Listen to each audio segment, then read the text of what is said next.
কর। আমরা প্রথমত এইভাবে দড়িটারে পাকায় নেব, দুইটা দড়ি নিব, দড়ি নিয়ে একটা করে এইভাবে পাকায় নেব, পাকায় নেওয়ার পরে তারপরে এবার মেশিনের ভিতরে ঢুকাবো। তাহলে বুঝছেন তো?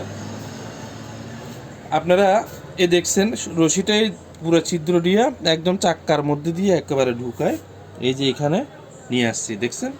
দেখার পরে এরপরে আমরা রশিটাকে এভাবে গিট্টু দিব,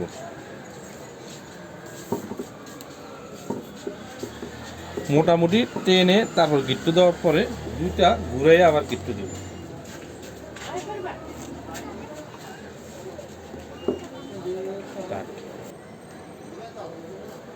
ফিতাটা লাগানোর পরে এই যে লাগানোর পরে বাড়তিটুক কেটে ফেললাম দেখছেন। আচ্ছা, এখন তো ফিতা লাগানো শেষ, কিন্তু তাতেই কিন্তু আপনার কাজ শেষ না। টেবিলটা ফিটিং করার জন্য আরও অনেকগুলো পদক্ষেপ আছে, তো এই জন্য আমাদের ভিডিওটা অবশ্যই কন্টিনিউ করবেন এবং আমাদের চ্যানেলটা সাবস্ক্রাইব এবং ফলো দিয়ে রাখবেন। তো আপনি কি করবেন, এই ফিতাটা লাগানোর পরে এই টেবিলটারে এইখানে ছিদ্র বরাবর এই ফিতাটারে চাক্কার থেকে এই চাক্কা বরাবর করতে হবে।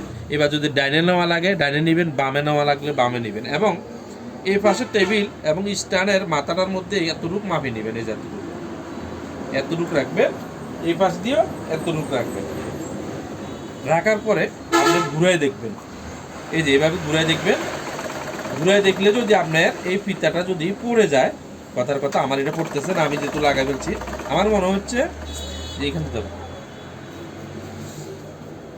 আমার মনে হচ্ছে এই ফিতাটা চাক্কা থেকে একটু এদিকে আছে, তো এই জন্য আমি কি করব, টেবিলে ধরো, টেবিলটার একটু ডান দিকে নিব, ডান দিকে নিয়ে এখন ঘুরাই দেখবো, এখানে ধরো। দেখুন এখন একদম সোজা বরাবর আছে উপরের সাথে, কিন্তু টেবিলের সাথে একটু বাজলে সমস্যা, টেবিলটার সাথে যদি একটু বাজে সমস্যা নেই, কিন্তু এই ফিতা এখান থেকে একদম চাক্কার বরাবর যদি থাকে তাহলে ফিতাটা আর মেশিনটা পড়বে না। এখানে ধরো তো বাস হয়ে গেল।